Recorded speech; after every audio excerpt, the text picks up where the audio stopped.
Hello everybody, it's Joe from Total Justice Gaming, coming back from a mild hiatus. I attended Dragon Con. I wrote some game articles. Thanks for everybody reading those. That really made me happy that you guys were interested in it. I actually forgot I even had that website, and one of my friends from the old UFS days like, why don't you use your website and write some articles? They were actually good when you wrote. So I wrote 2 articles, and you guys liked it. So I'll be doing more of those in the future. Uh, Today we're going to be looking at another combiner deck. I'm on a bit of a combiner kick right now. Predacons is actually the reason that got me back into Transformers. Just never really sat down to actually build him. And fall is in the air now that it's September. That means Halloween is right around the corner. I was also informed by my little sister, who kind of plays with me on and off on this game, that I should say this for October because it's an orange-black deck, and that's more Halloween themed. More suiting for October, but the other deck I was working on for this video didn't really pan out. So here we are. So we're going to be covering an orange-black Predaking deck. I have 11 black cards, some decent attacks, good amount of pierce, some decent pierce, and our goal in this deck, aside from combining and Predaking, is making the best use of everybody's low attack values to be able to swing and get through while pumping damage, to have a high maximum damage value with a guaranteed low damage value, regardless if we're facing off a blue deck or not. So we'll run down the cards real quick. First off is Rizzaclaw, who's a leader of Predacon and Melee. He is a 2/8/1 with bold 1. In bot mode, he is a 3/8/1 with the ability that says when you flip to this mode, you can attack an untapped character this turn as though it were tapped. So that means he can go after anybody so long as Brave is not on the field and attack people that aren't even attacked, which is very, very good because this means if you put a piercing blaster on him, he can start swinging in on their untapped characters and start causing a lot of problems, meaning they're already going to be coming in damaged when they are attacked, meaning you can start focusing down on another character even more. Next up, we got Dive Bomb. Dive Bomb is a 2/7/2 in bird mode. He is a Predacon and a specialist. In bot mode, he is still a Predacon and a specialist, who is a 3/7/0. When you flip to this mode, your opponent reveals a card at random from their hand. If it's an action, you can scrap it. So he just does his name, dive bombs in, and nicks a card. If the card's an action, they scrap it. Pretty good. Next up, we have Rampage. Rampage is a 2/7/1. He's a Predacon in Melee. He has Pierce 2. So, fun thing about him is I actually was looking at him and putting him in the blue Decepticon Pierce deck that I built with drag strip and whatnot, kind of as a replacement for Mirage at one point, because they had the similar of 2 Pierce 2 and he could be a constant harasser. But again, Mirage for utility ran out, even though Mirage is now in the sideboard for Fireflight and Drag Strip, and you can read more about that in the article over at TotalJusticeGaming.blogger.com. Just Google Total Justice Gaming. It's one of the websites. In his bot mode, he is still a Predacon. He is still melee. He is a 3/7/1 that says when an enemy is KO'd, repair 1 damage from each of your Predacons. I don't really see us keeping him in this mode a whole bunch. We're going to be not really focusing on repairing. We're going to be mostly keeping him in his alt mode, just for the 2 Pierce 2. A fun fact is Rampage, according to the comics and according to the lore, he actually spends the majority of his time in cat form. So we're going to keep on with that thing and keep him in cat form. Torox, which I don't know why they changed his name. I guess there was a rights issue or something with his name, which is really weird. I think it's supposed to be like Headstrong. But Torox is a 2/9/0 in bull mode. And each enemy can't be repaired. So it prevents repair. to the opposing team. That's pretty good. Pardon me. In bot mode, he is still a Predacon. He is still melee. He is a 390 that says when you foot to this form, draw a card and plan one. So he can set up a double orange. He can set up a white. He can set up a pierce. So he's got a lot of utility. And then, oh, this is Headstrong. What the heck was Torox? Because I remember the bull had a different name than the rhino. Oh well. Anyways, it's pretty Headstrong. Headstrong like mostly everybody else. Well, actually everybody else is a Predacon, and almost like everybody else, he is melee. He is a 153 with Brave. He has a decent butt to him. I think he'd be better in a blue deck. Other fun fact, I nearly used him instead of Fireflight because of the 3 defense, but because Fireflight had slightly better health, I went with Fireflight over Headstrong. In bot mode, he's a 352. I don't think we're going to, much like Rampage, Headstrong is only going to be transformed in the KO pile once he gets there. He's going to be drawing a lot of attacks to himself and buffering as much as he can, but he is super, super squishy. And it's probably only going to last 1 or 2 turns. In the grand scheme of things, they transform into Predaking. We'll just look at their actual ability right there rather than go through the full thing. He is a 737-2. He has 5 weapon slots. When this is combined, you draw a card, then you can play a card. So more draw. The 5 weapon slot means he can just pump out a ridiculous amount of damage every swing. You slap a couple piercing blasters on him. That makes him a 7 pierce 6. We have quite a few ways of giving him pierce 7 now in the deck, as well as more damage pumps. So if we can get to Predaking quick enough, he is definitely a good way to start swinging, just killing bots left and right. Moving right along into the battle deck, we are looking at 3 power punches.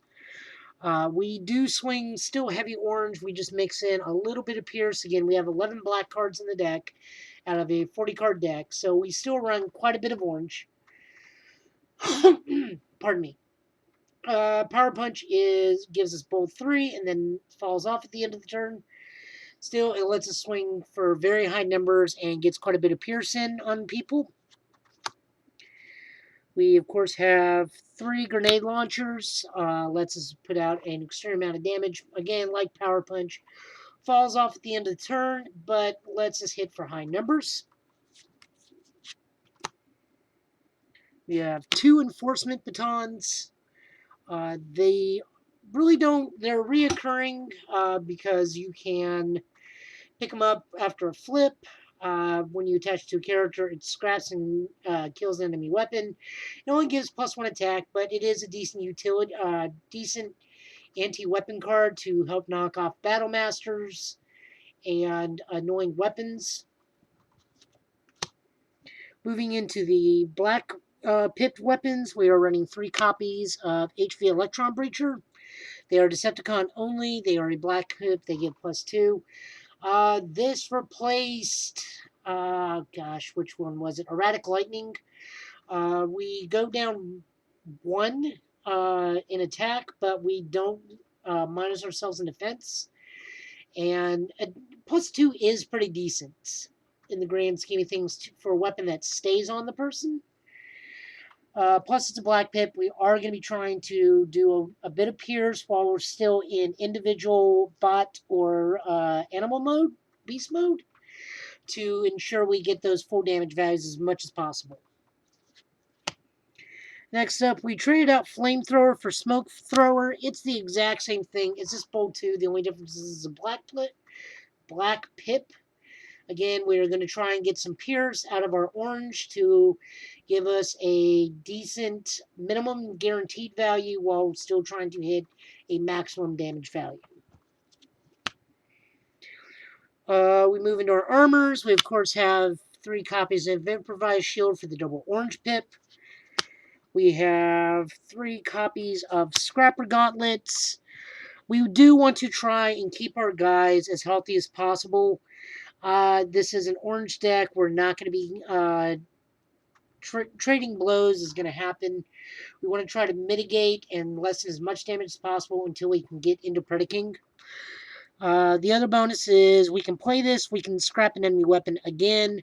If we play it early enough, we get a +1 to our defense, and we get to draw a card.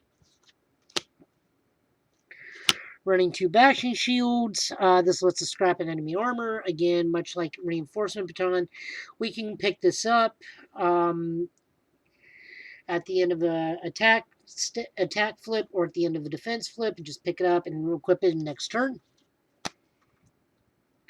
Moving into actions, we of course have 2 Predacon Enigmas because we need those to become Predacons.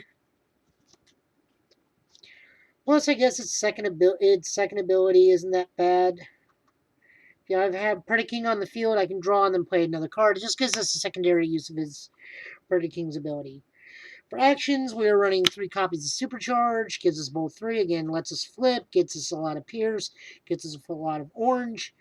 So we just move in and start swinging and make sure we get as much damage as possible. Running 3 copies of Calculated Strike. More Black Pips. This gives us +2 attack and Pierce 2. So, like, Rampage will become a 4 Pierce 4. Torox, if we need to attack with him at any point, becomes a 4 Pierce 2. We just hit for decent value. I mean, a lot of it is really just in the 4s, and some of it in the 5s. And that's pretty okay. We're trying to hold out and take out as many bots as possible while we're still in the individual Predacon units until we can get to Predacons. If we can get to Predacons quick enough. So a little extra damage and a little bit more Pierce never hurt anybody, except for the opponent. We are running 2 copies of Incoming Transmission for the Draw 2 Plan 1. We break even in terms of hand value, but this lets us set up a double orange pip, a white pip, or a black pip so we can get decent damage values. Instead of my normal disarm or bashing or the Grimlock equivalent of Vaporize, running Dismantle because this is our last set of black pips. This lets us scrap an enemy weapon or armor. I mean, we lose out the ability to hit a utility, but still versatile and a black pip. Our 3 whites are going to be 3 piercing blasters. This lets us get guaranteed value on all of our attacks because the majority of our Predacons hit for 3 while in bot mode. So equipping this to our primary attackers will give us 3 Pierce 3 or 2 Pierce 3, depending if we're still in beast mode. And then finally, we are going to be looking at Datapad. Datapad lets us draw a card and plan 1 whenever we swing, whenever we attack. So it's just a very straightforward. This is a fun deck. This is like one of the first decks I built, and then I scrapped it, tore it apart for other decks. I think it'll be fun at locals. This is a good, fun teaching deck because this teaches what Pierce does. It lets them play with a nice wide team so they get the feel for the game. We get to, again, teach Pierce. I already said that. They get to play with a combiner, which new people I found when demoing to some friends, they really liked playing a combiner because the whole big little robots turning into one big robot was really fun. Again, it made it feel really good because they had a nice, large, wide team to some of my smaller teams. And they just had an overall good time. So this is a really fun, very, very local, fun, mess around deck. I encourage you guys to give it a shot and try. I'll be back next time with something hopefully a bit more competitive. We'll see how it goes. I may be writing an article or 2 down the road. I just don't know what I'm doing at the moment because I'm waiting to see what preview season's like. I'm already looking at a whole bunch of stuff. I'm looking at what Nova Storm can possibly do in 4 wide Pierce. I'm looking at how Hot Rod can be built. Look at Rat Bat. I really am looking forward to preview season. Hopefully there'll be some really good stuff out. I'm looking forward to building Triptychon. There's just a whole bunch of stuff coming out, you guys. So stay tuned to the Facebook. Stay tuned and subscribe and hit the bell to let you guys know I'm putting out new videos. I'm going to try and put out more content at least once a week. Just life right now is very, very hectic for me, so there may be some weeks off, there may be some weeks on.